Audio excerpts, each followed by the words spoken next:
A big change is coming to the Madison Police Department with Chief Noble Wray announcing his retirement. Why he says now is the time. So Noble, a lot of places he's been throughout his career, a lot of good things have followed. And we look back to the early part of Noble Wray's career and also asking what traits the next chief should have. And good evening, I'm Eric Franke. And I'm Michelle Lee. In just a few minutes, Chief Meteorologist Gary Canalti will have the details on a severe thunderstorm watch in our area. But first tonight, Chief Wray made the retirement announcement today after 28 years on the police force. It is time. Because I don't think I could ever, with how much of my blood, sweat, and tears have gone into this department, this city, walking the streets, leading this organization, I don't think it would ever be an easy decision to do that.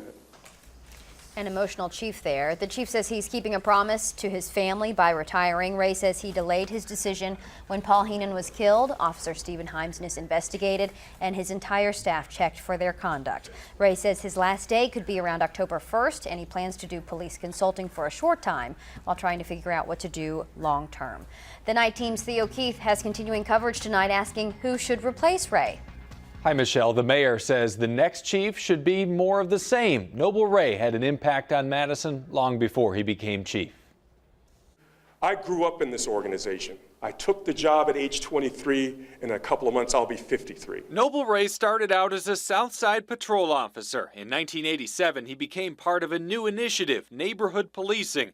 The chief assigned him to the notorious Broadway-Simpson area. We're going to do a knock and talk over here. News 3 cameras rolled as police tried to clean up the neighborhood for years. Keep your hands out your pocket. Broadway-Simpson was part of the changing face of Madison, brought on when public housing projects in Chicago shut down and those tenants came to Madison. Now the captain of the South District, Joe Ballas, knew Wray from their days patrolling the streets on Madison's South Side.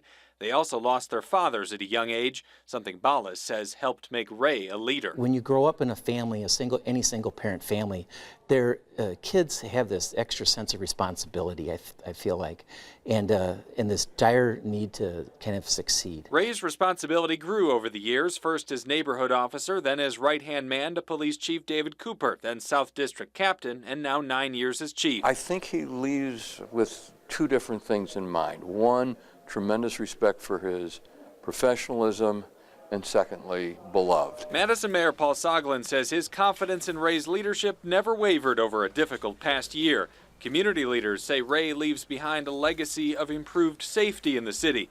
As for whoever's next, I think we need somebody that's going to be in the community, talking to different segments of the community, representing the community, and we need somebody that's willing to make very tough decisions but believe in community policing. It's community policing where Wray got his start back in Broadway-Simpson nearly 30 years ago. To know that we leave this department in some pretty good hands going forward for the next 30 years is a good feeling, and I think that's how Noble feels tonight. Ballas says it should be up to the community to define what the next leader should be like. The mayor says there are plenty of people to choose from within the police department. It's the Police and Fire Commission that'll get the final say on this. This issue is on the commission's agenda next Monday. All right, Theo, thanks. Yeah. Well, Noble Wray had to wait a while back in 2004 before being named police chief. Didn't have to wait long to be thrown into the national media's eye, though, with that bizarre Audrey Sealer case his first month on the job. The UW student faked her own abduction, costing the city tens of thousands of dollars in her search. It wasn't until 6 months later that he was officially named chief, picked over two others in the department. Wray earned praise after working with two different Madison mayors to end the increasing violence at two Madison street parties, both on Mifflin Street and State Street's Halloween Bash.